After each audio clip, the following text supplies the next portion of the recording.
আসসালামু আলাইকুম। এই পর্বে আপনাদেরকে দেখাবো ফটো রিসাইজ। এই যে সাইজটি দেখাবো এটা হচ্ছে একটা গভর্নমেন্ট জবের সাইজ। আমরা একটু দেখে নিব গভর্নমেন্ট জবের ইনস্ট্রাকশনটা। আমি একটি চাকরির যে পেপার এখানে নিয়ে এসেছি, এখান থেকে আমি দেখে নিব যে ছবির সাইজটি বলেছে সেটা আমি দেখব। এখান থেকে যে দেখতে পাচ্ছেন অনলাইন আবেদনপত্রে প্রার্থী তার রঙিন ছবি, দৈর্ঘ্য 300, প্রস্থ 300 পিক্সেল ও স্বাক্ষর দৈর্ঘ্য 300, প্রস্থ 80 পিক্সেল স্ক্যান করে নির্ধারিত স্থানে আপলোড করবেন। ছবির সাইজ সর্বোচ্চ 100 কেবি ও স্বাক্ষরের সাইজ সর্বোচ্চ 60 কেবি হতে হবে। আচ্ছা, যাই হোক, তাহলে আমি যে দেখতে পাচ্ছেন এটা সিগনেচার, এটা একটি ফটো আমি নিয়েছি। এখন এটাকে আমি এইভাবে জাস্ট ধরে সিলেক্ট করে ফটোশপে আনবো। তো ফটোশপে আসার পরে এখন আমি এই ছবিটিকে আগে রিসাইজ করব। যে সাইজটি বলেছে আমি এইখান থেকে এই যে দেখতে পাচ্ছেন এটা হচ্ছে ক্রপ, এই ক্রপ টুলটি আমি সিলেক্ট করব। সিলেক্ট করার পরে দেখতে পাবেন এরকম একটি পেজ চলে আসবে। এই যে এখানে উইথ আপনি 300 পিক্সেল দিয়ে দিবেন, 300 লিখে px লিখলে হয়ে যাবে। তারপর হাইট এখানে 300 লিখে আপনি px লিখতে হয়ে যাবে। এখানে আপনি রেজুলেশন 72 দিতে পারেন, 300 দিতে পারেন। তো আমি 300 দিলাম। 300 দেওয়ার পরে জাস্ট এটা সিলেক্ট থাকা অবস্থায় আপনি জাস্ট এই যে ফটোর ভিতরে ক্লিক করবেন। ক্লিক করলে দেখতে পাবেন এরকম একটা রাউন্ড হবে। আপনি এটা পজিশন মতন বসিয়ে নেবেন। বসানোর পরে যখন আপনার মনে হয় যে এটা পারফেক্ট আছে, এটা আপনি জাস্ট এই যে ক্লিক করে এদিকে যেদিকে মন চায় আপনি সরিয়ে পজিশন মতন বসিয়ে দেন হচ্ছে আপনি এটাকে একটা ক্লিক করবেন। ক্লিক করার পর এরকম হয়ে যাবে। হওয়ার পর আপনি এই ছবিটিকে সেভ দিয়ে দিবেন। তো দেখতে পাচ্ছেন আমার সাইজ হয়ে গেছে, এই যে 300 এটা হয়ে গেছে। আপনি যদি এটা দেখতে চান এখানে ইমেজ থেকে ক্যানভাস সাইজে এসে আপনি এটাকে পিক্সেল করে দিবেন, এই টিকটি উঠিয়ে দিবেন। তো দেখতে পাচ্ছেন এটা উইথে 300 পিক্সেল হয়ে গেছে, হাইটে 300 পিক্সেল হয়ে গেছে। তো এটাকে আমি সেভ দিব। সেভ দেওয়ার জন্য কিবোর্ড থেকে Ctrl+Shift+S দিব। এস দেওয়ার পরে আপনি এরকম একটা চলে আসবে। আসার পর আপনি যেমন এখানে আমি একটি নিউ ফোল্ডার করতেছি, নিউ ফোল্ডার করলাম।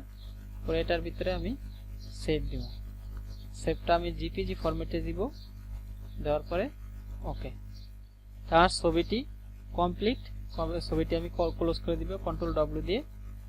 এখন হচ্ছে স্বাক্ষরও সেম ভাবে এই যে ক্রপ অপশন এগুলা সেট করা আছে, এখানে জাস্ট আপনি 80 দিয়ে দেন। এই যে ওইতে 300, হাইটে 80 দিলাম। দেওয়ার পরে এখানে জাস্ট একটি ক্লিক করব। ক্লিক করার পর আমি পজিশন মতন বসাবো, বসে জাস্ট একটি ক্লিক দেব।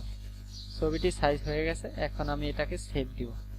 সেম ভাবে এটাকে সেভ দিয়েছি। এখন কাজটি আমার কমপ্লিট। আমি Ctrl+W দিয়ে এটা ক্লোজ করে দিব।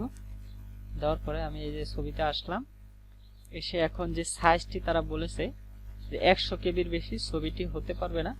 এখন আমি এটার উপরে ক্লিক করে মাউসের রাইট বাটন ক্লিক করে যাব প্রপার্টিসে আসলে এখানে দেখতে পাচ্ছেন এই যে সাইজ অন ডিস্ক 72 কেবি।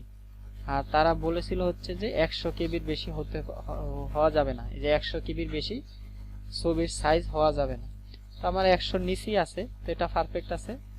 এখন আমি দেখব যে আমার সিগনেচারটি কত সাইজ আছে, কত কেবি আছে। তো সেম ভাবে এই যে দেখতে পাচ্ছেন আমার সিগনেচারের হচ্ছে সাইজ অন ডিস্ক 24 কেবি, তাহলে এটাও পারফেক্ট আছে।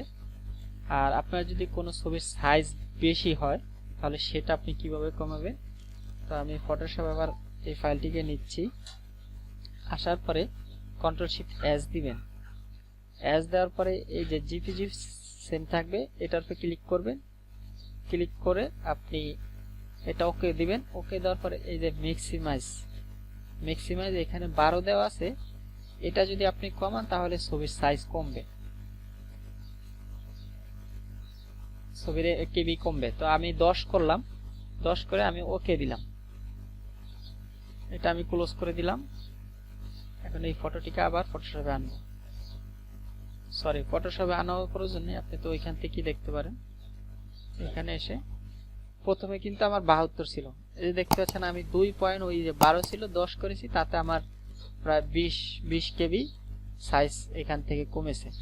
তো আপনারা যদি কোনো ফটো বড় হয় তাহলে সেক্ষেত্রে আপনারা এইভাবে সহজেই সাইজটি কমিয়ে নিতে পারেন। আর যদি স্বাক্ষরের বড় হয় তাহলে সেম ভাবে আপনারা সাইজটি কমিয়ে নিতে পারেন। তো ভিডিওটি এ পর্যন্ত ছিল। সবাই ভালো থাকবেন, সুস্থ থাকবেন। আল্লাহ হাফেজ।